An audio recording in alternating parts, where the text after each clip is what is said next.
Tip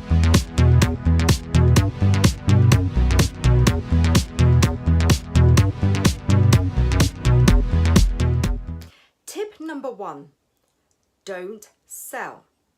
Now you're probably thinking, what is she talking about? How am I going to close that deal if I can't sell? Now what I mean by that is make the person you're talking to comfortable enough that they won't even know they're being sold to. You know, a lot of the times we become so desperate to close that deal that we can come across being very aggressive and pushy.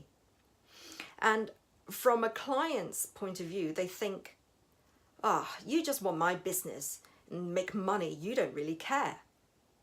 So it's really important to approach your client with the intention that you are there to help, to understand their needs so that you can provide a solution to their problems. Now, for me, I find that the best way is just to make things really conversational. For example, and this is just talking from the perspective of the property industry, because, you know, I talk to homeowners day in, day out. And so therefore you would need to apply this to your own line of work.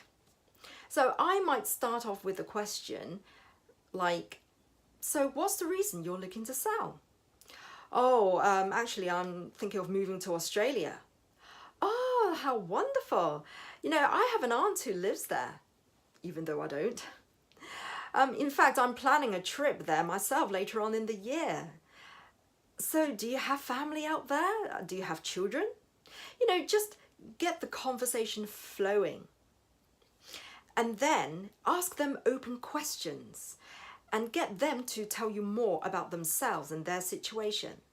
And then you'll be able to sort of offer your services to help them. So the conversation may continue like, have you thought of selling through an estate agent? Oh, yeah, but it'll take far too long and I don't really like the idea of strangers trudging in and out of my property. Well, I absolutely agree with you. And from experience, I know that selling through an agent can take anywhere from 3 to 6 months, possibly even longer. And it is really troublesome to always have your house being presentable. And I know, you know, what a burden it can be. But if I can find you a cash buyer who will be able to buy a house in cash and complete in as quickly as 4 weeks, would that give you a peace of mind to start planning your trip to Australia and be able to move on quickly? I think the answer would be yes. So don't be a pushy salesman. Learn the art of selling without selling. Tip number 2, speak less, listen more. Remember, when you're talking to a client, it's not about you, it's about them. It's not about what you can do for them, what services you can provide, if you don't even know what it is they need in the first place. You know, I'll give you an example. Just a couple of days ago, in fact, I got a call from an agent who responded to an ad that I had put on the internet, advertising for a property that was for sale. And for at least 2 or 3 minutes, she just rambled on and on about what she can do, how her service was different from other estate agents, and she was, you know, more auction based, and what was so special about that, and you know, I really was on the verge of just putting the phone down, but of course I wouldn't do that. But you can imagine, by the end of the conversation, she said, oh, so I really appreciate it if you would give me the opportunity to help you. And I just said, you know what, I've actually got a lot of interest on this property already, so let me get back to you. Have you ever experienced that? You know, I sometimes think when we are trying to close a deal, we often forget that It's not about you trying to just close that deal and get that person's business. But you always have to place your client as in the forefront. And that means actually understanding what their needs are. Another example, for instance, if somebody was calling me to try and sell me a broadband router, for example, if they just said, oh, well, you know, would you be interested in the router? Oh, it's 104 megabytes, and you can go at the speed of 401 gigahertz, or whatever it is. I'm not technical, but you catch my drift. It would just completely go over my head, because I wouldn't have a clue what they're talking about. If they're just simply talking about the features of their product, which means nothing to me, I wouldn't really be interested. It wouldn't trigger my interest. But if that person was to say, have you ever experienced where, you know, maybe your kids are on their iPads, maybe they're watching YouTube, and then your husband's watching Netflix, and then suddenly you're on the internet, but then it's really slow. Maybe you're trying to post something, and it won't post because the connection is too slow. That immediately I would say, yeah, I know, it's annoying sometimes. And that will trigger my interest, because I can relate to that, because it's something that does happen. So don't make it about you or your service or whatever product it is you're selling. Make it about your client and what their needs are. And the only way you can do that is by talking less and listening more. Tip number 3, slow down. You know, a lot of the times we just want to get on with it. We start talking really, really fast, and especially if you've got a really strong accent, and I'm not being prejudiced, but if you have a really strong accent and you're talking really fast as well, chances are the person you're talking to won't actually understand you. And if they can't understand you, there's absolutely no chance of you getting any business. And let me tell you, this happens all the time, where I take calls and I haven't got a clue what the person is trying to sell me or what company they're from. And the other day, I picked up a call, and the person on the other line was like, oh, how are you doing, Mrs. Wong? Yeah, I'm calling from XYZ company. Do you have any time to talk to them? I'm like, sorry, pardon? Yeah, do you have any time to talk today? Yes. Yeah, well, I just want to let you know that we've got this product, and it's really, really good. And I was just, sorry, which company did you say you're from? XYZ company. Which? Sorry? And this sort of went on for about a minute, and I just said, you know what? I'm really sorry, but I'm really busy right now. I just don't have time. So, yeah, sorry, I've got to go. Just put the phone down. Has that ever happened to you? Maybe. And it's not always because you've got an accent or anything, but it could just be that, you know, because you are eager to close that deal or to make a sale, and you just talk fast. And we all have a tendency to do that, especially if we're a little bit nervous. So learn to pace yourself, breathe, and just slow it down, because if you can't even understand what it is you're saying, there's no chance on earth that the person who's listening to you will understand what you're talking about. Tip number 4, show empathy. You know, we can all be sympathetic towards other people, but I think it takes a different skill to show empathy.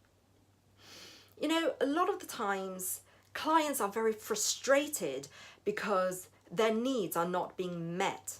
And it's up to you to really delve into that situation and understand what it is their problems are, so that you can find the right solution for them.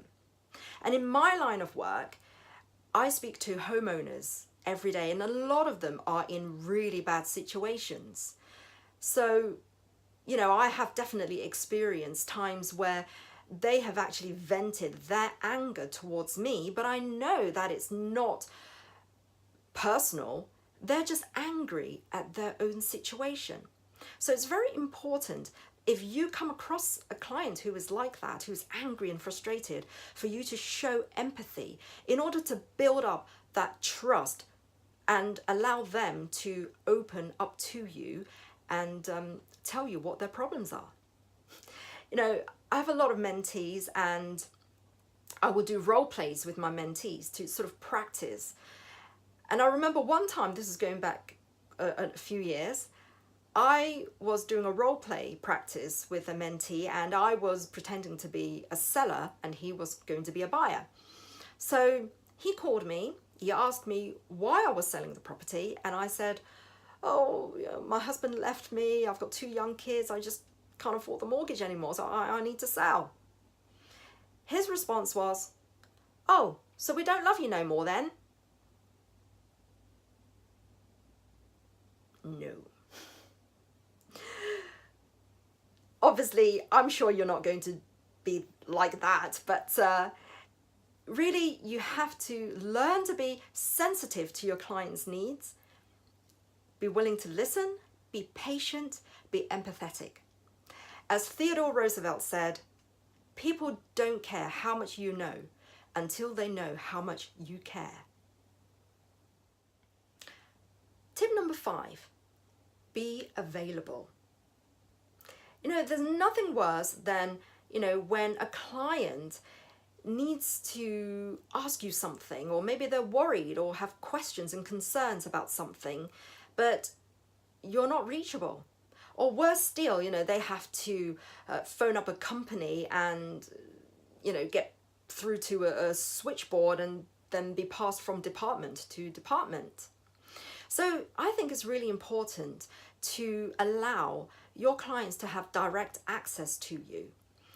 So of course, you know, you will give them your card with your contact details, but a lot of the times, if your client calls you after office hours, do you pick up the phone? Maybe you do, maybe you don't. Maybe you're one of those people who thinks, well, you know, I have a life outside of my work, and I'm not going to, you know, pick up the phone no matter what the crisis is, or I don't care how big the client is. You know, I'm going to sit with my glass of wine and nobody's going to disturb me. Well, if you're one of those people, fair enough, that's fine. But then don't complain if you're not closing those deals.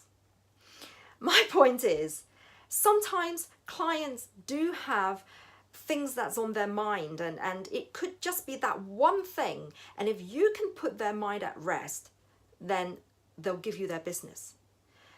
Of course, it's within reason. For instance, if somebody's calling you at 10 o'clock at night, of course you're not obligated to pick up the phone.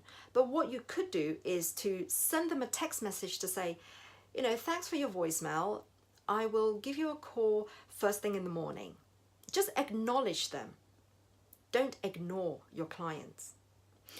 From my personal experience, some of the best deals that I have done was when I made myself available to my clients, to the homeowners who needed to sell their property quickly, but you know, there was so many different issues, and they had a lot of questions, a lot of concerns, and I was able to put their mind at rest because I was available to answer their questions, and that gave them a sense of trust and a sense of reassurance, because you know, they're selling their biggest asset, and they're not going to do that if they feel you are not going to do everything you can to help them. So always, as much as possible, make yourself available to your client so that you can get that deal closed.